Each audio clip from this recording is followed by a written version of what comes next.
Только представьте, какие у него габариты.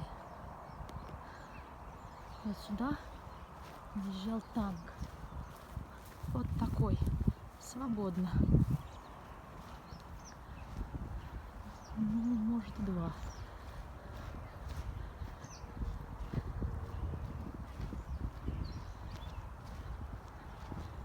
Его пока обойдешь, устанешь.